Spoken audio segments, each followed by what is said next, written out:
네, 지금 중국 시장이 쉬어가고 있죠. 예, 조정 중입니다. 오늘도 지금 거의 2% 가까이 상해가 조정을 받았어요. 표면적으로는 이유가 두 가지죠. 지금 레버리지 규제가 지난 1월 초순 좀 지나가면서 나왔죠. 그 증감원에서 중국 증권사들이 뭐 신용 그리고 뭐 대주 뭐 이런 쪽에 그 추가적인 영업을 3개월 동안 몇몇 대형 증권사들의 영업을 금지시킬 뭐 이런 규제가 나왔습니다. 너무 과열이 됐다. 아주 뜨거운 증시에 찬물 한 바가지 끼얹은 거죠.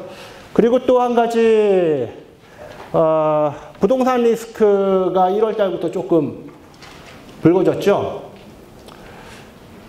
1월 달에 신천에서 최대 부동산 개발사 하나가 디폴트 상태에 빠졌습니다. 그러면서 부동산 문제 나왔죠.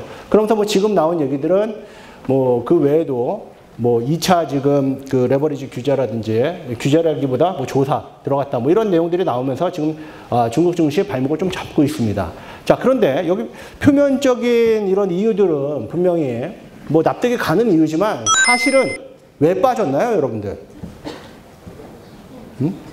지금 중국 증시 왜 지금 조정을 받고 있습니까? 자, 지금 중국 증시가 빠진 이유는 다 하나죠. 너무 올랐기 때문에 빠지는 거예요. 주가는 계속 갈 수는 없다. 오르면 빠지는 게 주식이죠. 시장은 원래 그렇게 가는 겁니다. 이격의 확대, 축소. 이 과정을 거치면서 시장은 올라가더라도 올라가고 빠지더라도 빠지는 거예요. 근데 제가 분명히 1월 7일 날 제 컬럼을 통해 가지고 여러분들한테 중국 시장이 이제 좀 쉴 때가 됐다라고 예고를 해드렸습니다. 1월 7일 날 바로 이 차트를 가지고 제가 설명을 해드렸었는데 이유는 이거예요. 62평선에서 지수인데도 불구하고 20%의 이격이 벌어진 구간에서 중국 증시가 더 올라갔던 사례가 없다. 2006년도, 7년도에 대세 상승장이 펼쳐진 그 시기에도 이 구간대에서는 언제나 조정이 들어왔었다는 거죠. 그것을 이유로 들었습니다. 자, 그리고서 그때부터 조정 구간에 들어오면서 이격이 지금 좁혀지고 있어요. 그래서 지금 구간대는 거의 뭐 61선 가까이 지금 지수까지도 같이 좀 내려와 있는 그런 구간이 됩니다. 이게 어제 제가 이제 차트를 저 이제 추가해서 올려드렸는데 오늘 더 내려왔죠. 그렇죠? 예. 그런데 이런 구간대에 저는 걱정할 것이 없다라고 봅니다. 이런 구간대에 여러분들이 사야 될 것은 탑픽 업종을 사서 가야 되는 그런 좋은 시기다. 좋은 타이밍이다. 이렇게 보고 있어요. 언제 정도 사야 되느냐? 한 다음 주 정도? 예, 그 정도쯤에 여러분들이 시장이 바닥 주고선 턴할 가능성이 높겠구나. 그렇게 여러분들이 보시면 되는 거죠. 자, 그러면 제가 앞서 이제 표면적인 이유들에 대해서 한번 설명을 좀 드리고 싶은데, 표면적인 이유로 나왔었던 두 가지 정도 한번 살펴보고 가도록 하겠습니다. 지금, 금융당국이 레버리지를 규제하는 거, 너무 이렇게 집 팔아갖고, 신용 써가지고 주식을 사는 것에 대해서 찬물을 끼얹는 거, 이걸 여러분들이 이 시장에 굉장히 악재 요소가 될 것이다 이렇게 판단하면 안 된다는 거죠. 왜 그러냐면은 지금 보시면 수급은 계속 어차피 들어오게 되어 있어요. 지금 여기 보시면은 이제 사회보장기금이라든지 기업연금이라든지 혹은 지금 중국에서 우리가 한때 그 펀드 열풍이 굉장히 좀 불었듯이 지금 적펀이라고 그러죠. 적립식 펀드라든지 이런 것들의 그 수주 잔고가 굉장히 좀 늘어나고 있습니다. 자, 그래서 아주 그런 순수한 그런 순유동성 자체는 굉장히 잘 들어오고 있는 그런 환경이 되고, 반면에 이제 레버리지 유동성, 나중에 좀 문제가 될 수 있는 이런 유동성 자체는 줄어들어서 결국 유동성의 순도 자체는 높이는 효과를 걷게 된다는 거죠. 중국 증시가 굉장히 매력적인 이유는 바로 이겁니다. 예, 가장 핵심적인 이유는 이거예요.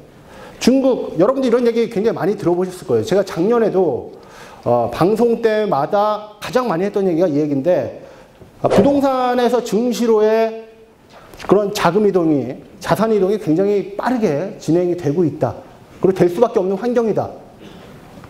이런 얘기를 제가 많이 해드렸습니다. 이거 왜 그러냐면은 지금 제가 여기에 맨 밑에 보면은 추가적인 금리 인하라든지 지준율 인하 뭐 이 가능성이 높다라고 이렇게 써드렸는데 제가 이 원고를 이번 주 월요일 날 제가 신한 측에다가 인쇄를 맡기려고 이제 드렸는데 실제로 엊그저께 지준율 인하 발표를 했죠.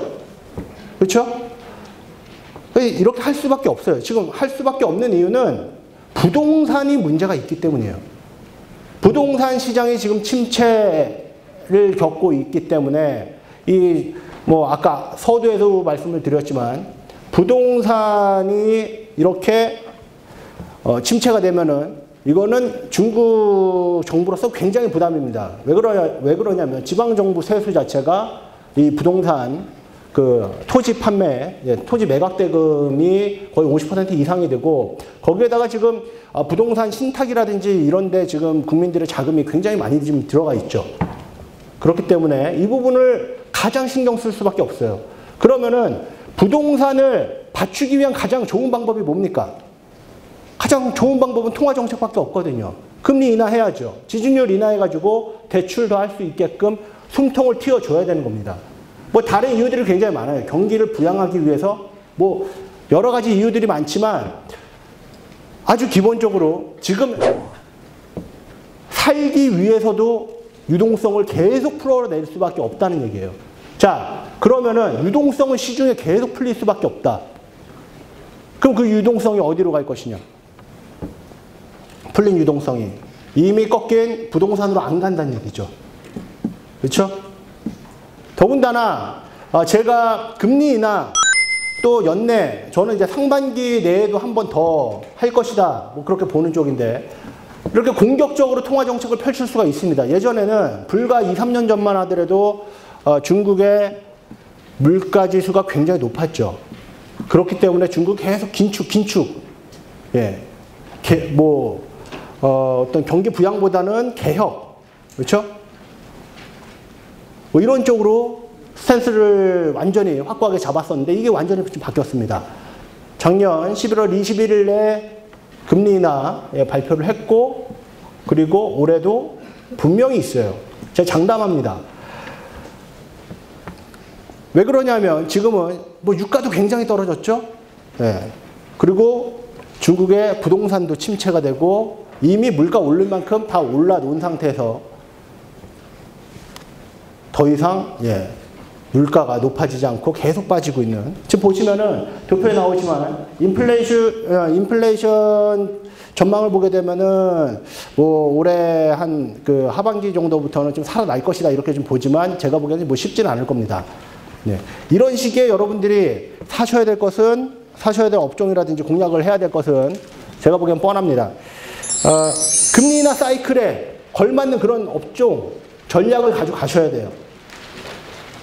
중국이 앞으로 유동성을 제고하고 금리 인하까지 지속적으로 연 한 2차례 정도씩 뭐 이렇게 할 수 있다라는 전제 하에 여러분들이 어떤 업종으로 갈 것인가 이걸 생각을 해보셔야 된다는 얘기입니다. 자, 그러면 여러분들 잘 보세요. 여기 보시면은 업종 나오죠.